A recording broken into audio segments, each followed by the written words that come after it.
Abran sus Biblias. Vamos al libro de Jonás.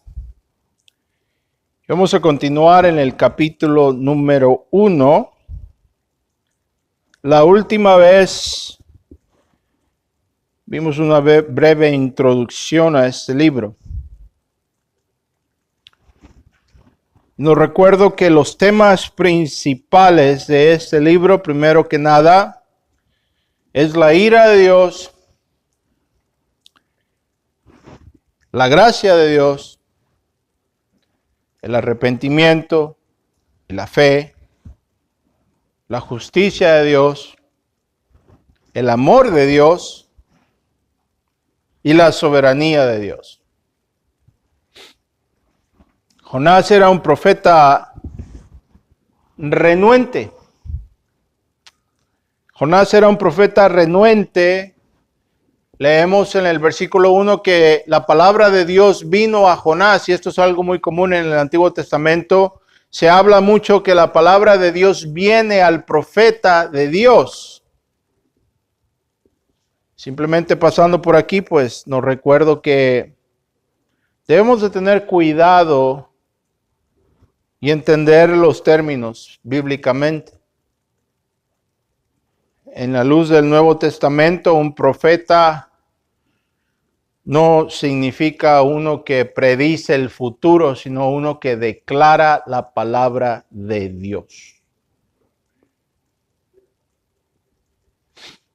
Ahora, en términos del Antiguo Testamento, tenemos que entender que no existía todavía un canon de la Escritura completo. Estaba en proceso de asamblaje, estaba en proceso de construcción, el canon bíblico. Entonces Dios se manifestaba por medio de muchas maneras al hombre. Dios se manifestaba y hablaba a su pueblo por medio de los profetas, por medio de visiones, por medio de sueños. El autor de los Hebreos nos dice esto, que en tiempos postreros Dios habló de esta manera a los padres. Pero tenemos que entender que existe un parámetro, y es importante que entendamos esto bíblicamente y que dejemos muchas de esas tradiciones tóxicas que nos han dado, ¿verdad? Que hemos heredado, especialmente del movimiento carismático, muchas tradiciones tóxicas, muchos entendimientos, muchos esquemas erróneos. Tenemos que dejar estos a un lado y formularnos entendimientos fundados en la verdad, en la palabra de Dios, en la Biblia.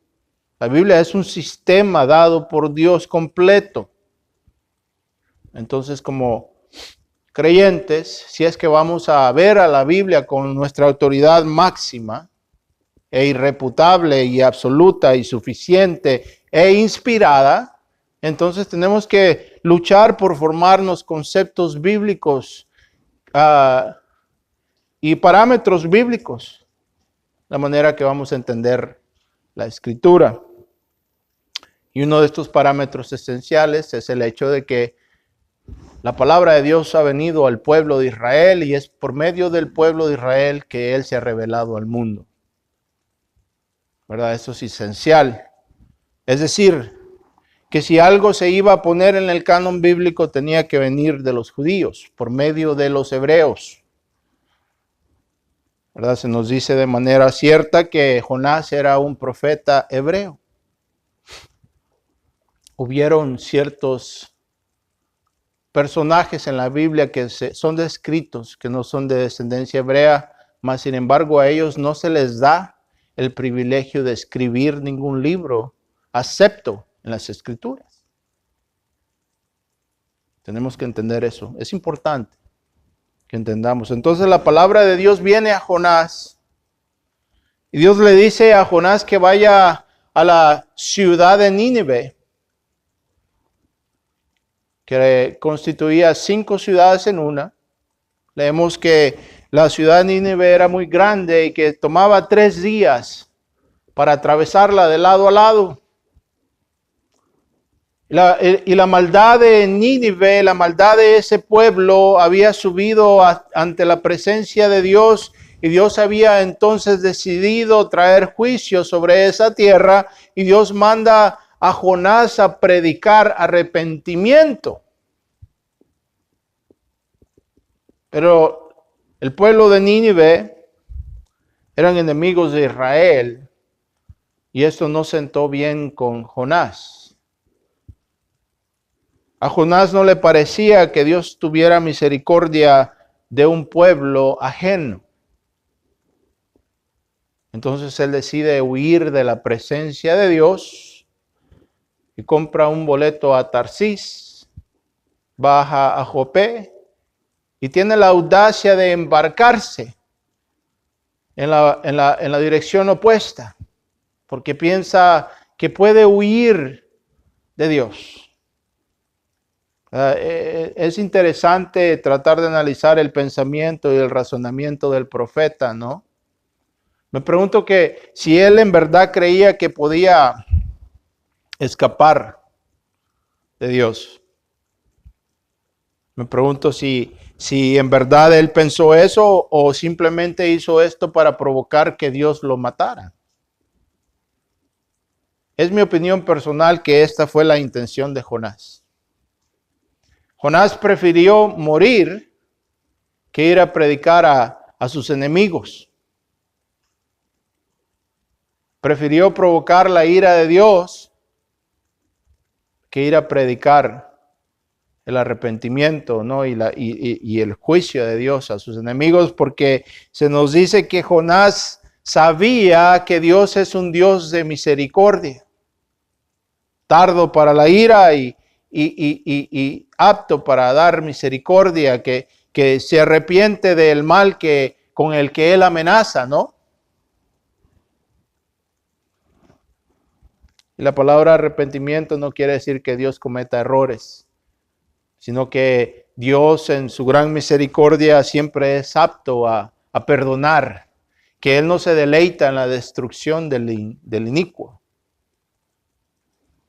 Entonces vemos que Jonás se embarca y una gran tempestad, nos dice en el versículo 4, se levanta a la mar.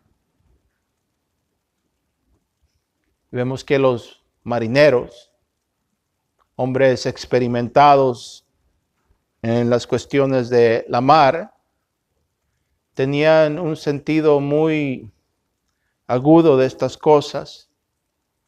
Y eran hombres que quizás si los juzgamos por el estándar moderno, no eran personas sofisticadas, ¿no?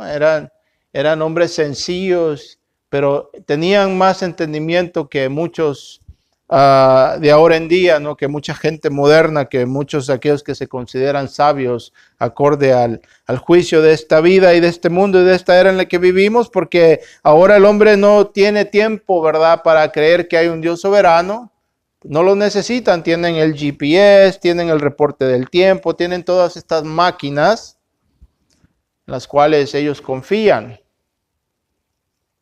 Entonces son muy sofisticados para creer que hay un Dios que domina la creación, ¿verdad? Son arrogantes, pero estos marineros tenían la sensibilidad, eran sensatos al punto de entender que existe un Dios soberano. Pero el primer instinto de ellos es clamar a sus dioses paganos, ¿no? Pero muy pronto se dan cuenta que estos dioses paganos no tienen ningún tipo de jurisdicción sobre la creación. Leemos que el capitán baja, ¿verdad?, a la bodega del barco y encuentra a Jonás profundamente dormido. Le despierta y le dice, levántate. ¿Cómo puedes estar dormido, verdad? ¿Cómo puedes estar durmiendo en medio de esta tempestad? Muy interesante. Pero el capitán le dice, invoca a tu Dios, quizás tu Dios piense en nosotros y no pereceremos. Y cada uno dijo a su compañero, venid, echemos suertes para saber por causa de quién nos ha venido esta calamidad. y echaron suertes y cayó la suerte sobre Jonás. Llegamos a nuestro texto de esta mañana, versículo 8. Entonces le dijeron, decláranos ahora pues, por causa de quién nos ha venido esta calamidad. ¿Cuál es tu oficio? ¿De dónde vienes? ¿Cuál es tu tierra? ¿A qué pueblo perteneces? ¿Verdad? Los marineros están tratando de indagar, están tratando de entender qué es lo que está sucediendo. Lo que es claro para ellos es que hay alguien detrás de esta tempestad. Muy interesante realmente. Muy interesante. Tienen más sensatez estos marineros que incluso muchos evangélicos ahora en día, ¿no? Porque por lo menos estos ven la tempestad y buscan buscan entenderla, ¿no? A comparación del mundo de ahora en día, que vemos todas estas señales, todas estas cosas, todos estos sucesos que están tomando lugar, y en lugar de arrepentirnos, ¿verdad? En lugar de buscar al Dios que está detrás de estas cosas, las ignoramos o simplemente se nos ha entrenado a verlas como procesos naturales que pasan por sí mismos. Pero esto no es el caso de estos marineros. Entonces le dijeron, decláranos entonces, ¿no? ¿Por causa de quién nos ha llegado esta calamidad? ¿Quién eres? ¿Quién es tu pueblo? ¿A qué te dedicas? ¿Verdad? Y Jonás responde, soy hebreo. Me puedo imaginar la expresión de la cara de estos hombres, ¿verdad? Cuando escuchan, soy hebreo. Y la fama del Dios de Abraham era grande. Era conocida, el Dios que había destruido a Egipto, el Dios de los hebreos era temido. Soy hebreo.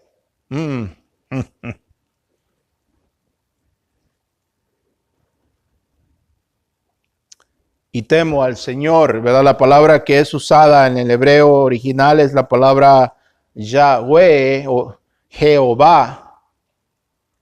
Y temo a Jehová, Dios del cielo, que hizo el mar y la tierra.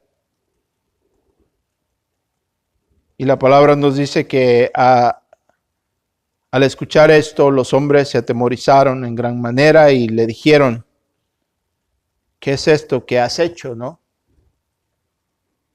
Porque ellos sabían que él huía de la presencia del Señor, se nos dice porque él les había declarado esto anteriormente.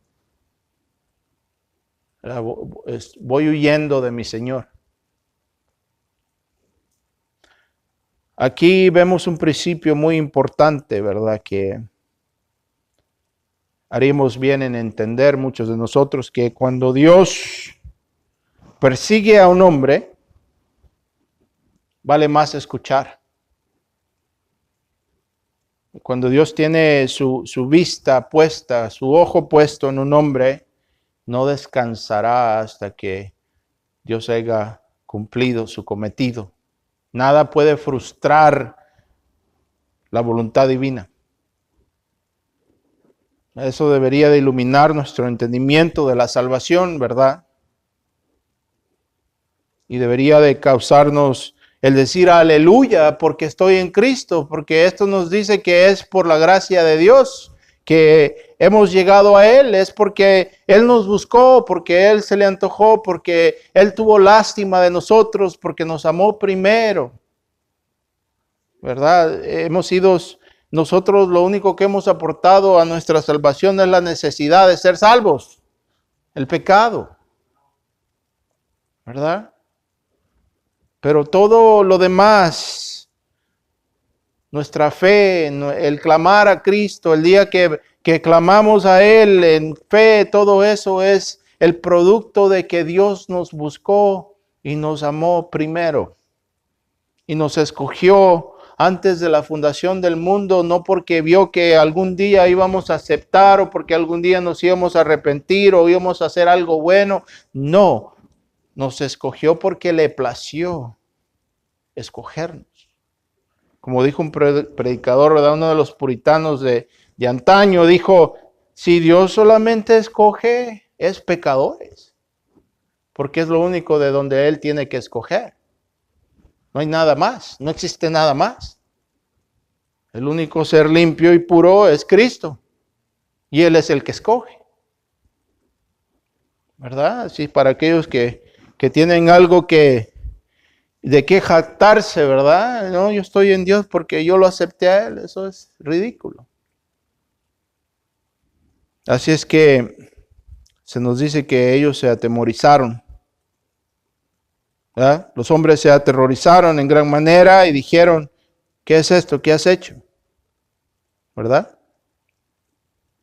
Entonces en el versículo 11 se nos dice, entonces le dijeron, ¿qué haremos contigo para que el mar se calme en torno nuestro? Pues el mar se embravecía más y más, y él les dijo, tomadme y lanzadme al mar, y el mar se calmará en torno vuestro, pues yo sé que es por mi causa que ha venido esta gran tempestad sobre vosotros.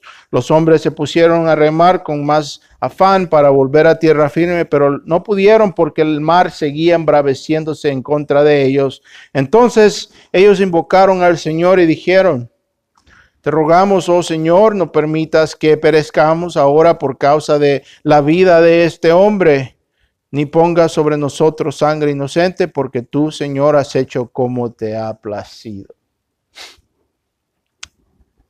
Vamos a orar. Señor, danos sabiduría para recibir tu palabra. Ilumínanos, Dios, en el nombre de Cristo. Amén. La última vez dijimos que tenemos que entender que el libro de Jonás es un libro histórico. Este no es un cuento de hadas. Esto realmente tuvo lugar. Y es un mensaje que principalmente trata con la ira de Dios, la ira santa de Dios y su gracia, ¿verdad? Estas dos cosas siempre tienen que ser contempladas en conjunto, siempre van juntas, la ira y la gracia van juntas. No se puede predicar el evangelio si no se habla de la razón y el motivo por el cual es las buenas nuevas. Ira y gracia son los mensajes que Jonás, que su libro nos invoca. La única manera que se puede apreciar la gracia de Dios es si primero, ¿verdad?, se ve mediante el cristal de la ira divina. Es necesario que se examine la gracia de Dios en la luz de aquello que la hace necesaria. Es decir, primero tenemos que exponer la condición del hombre ante Dios y lo que eso significa, lo que eso implica, lo que el hombre se merece, para que el hombre pueda entender entonces qué es lo que Dios ha hecho, qué es lo que Dios ha dado al hombre. Nadie puede entender el evangelio si primero no entiende la razón del evangelio. El evangelio significa buenas nuevas. La palabra evangelion en el griego significan buenas nuevas porque es en la luz de lo que el hombre se merece y lo que Dios ha hecho para salvar al hombre. Para salvarle al hombre de la ira divina, de su propia ira. Si no se predica la ira de Dios, entonces tenemos que encontrar, ¿verdad?, otra razón para que la gente venga a la iglesia. Lamentablemente esto es lo que muchos predicadores han hecho. Han abandonado la predicación de la ira de Dios como la razón por la salvación y se han dedicado a predicar entonces, en lugar de eso, el placer, ¿verdad? Y la mejoría económica, cualquier tipo de cosa que pueda atraer al hombre carnal. Pero no la ira, porque la ira, pues eso es ofensivo. Deprime, ¿no? ¿Verdad? Entonces, hemos modificado la razón, ¿verdad? Hay predicadores que predican la mitad del evangelio, que es Cristo murió en la cruz, pero la razón por la que ellos tienen a Cristo muriendo en la cruz no es por el perdón de los pecados y la ira de Dios, sino que es para que Cristo les mejore la vida, ¿verdad? Vengan a Cristo y Cristo los mejorará. Mejorará su economía, mejorará su vida. Cristo es lo que necesita el hombre para ser feliz. Pero el Evangelio no se trata de la felicidad del hombre, se trata de la salvación, se trata de la ira de Dios que ha sido apaciguada por Cristo el justo. Es una cuestión de justicia, no de placer y felicidad. Tiene que eso entenderse claramente. ¿Verdad? Estos marineros no estaban buscando, ¿cómo se llama? El bar o el restaurante en el crucero, ¿no? ¿Verdad? No era lo que ellos buscaban. ¿Qué era lo que les afligía? El hecho de que tenían un peligro inminente sobre ellos. Era cuestión de vida o muerte, era cuestión de salvación, ¿verdad? Ellos no estaban buscando el lugar del barco donde se pudieran asolear, ¿verdad? Entonces la pregunta se pone delante del hombre de Dios, ¿verdad? ¿Qué tenemos que hacer? ¿Verdad? ¿Qué tenemos que hacer para ser salvos, no? ¿Qué es lo que Dios requiere de nosotros para ser salvos, verdad? ¿Qué está sucediendo aquí? ¿Qué podemos hacer? ¿Verdad? Inmediatamente vemos la soberanía de Dios obrando aquí, ¿verdad? A pesar del profeta, quien está haciendo lo que él va a hacer en su desobediencia, Dios está usando a este profeta para traer a estos hombres al arrepentimiento. Hay ciertas cosas en el texto que quiero mencionar. Dios usa medios.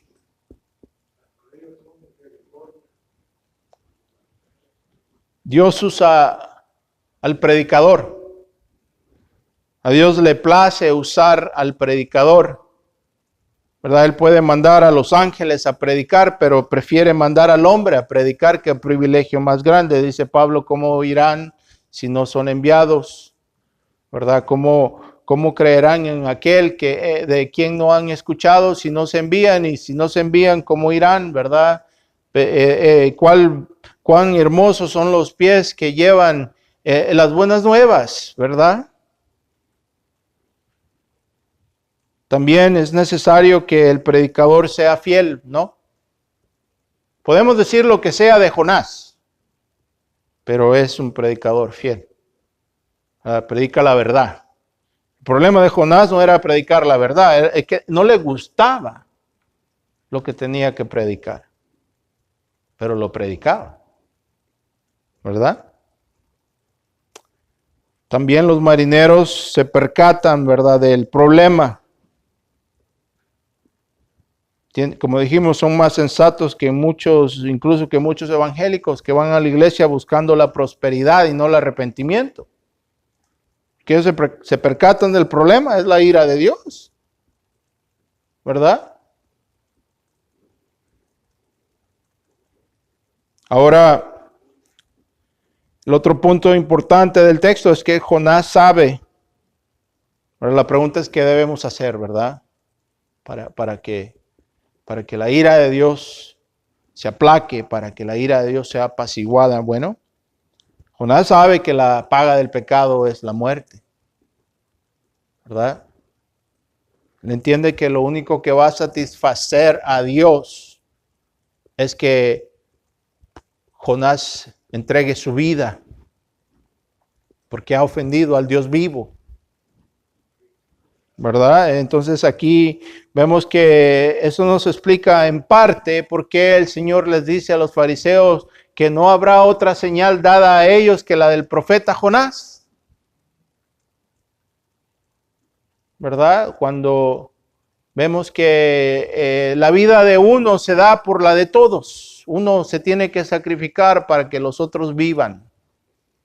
Ese es el principio del sacrificio. Ese es un principio teológico muy importante, la muerte de uno por todos. ¿verdad? Entonces Jonás le dice, pues arrójenme, versículo 12, ¿no? Arrójenme sobre la borda, échenme al mar, y esto va a apaciguar a Dios, porque yo soy la causa. Hay muchas aplicaciones aquí del cual no tenemos tiempo en entrar, pero simplemente mencionaré que en nuestra familia tenemos que entender que el padre, ¿verdad? Y la madre no son los únicos que deben de temer a Dios.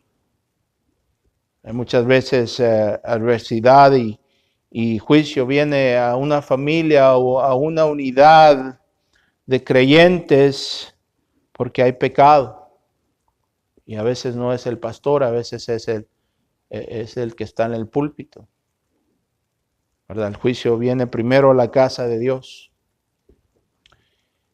Y en última instancia vemos que los marineros pues reconocen la soberanía de Dios, ¿no?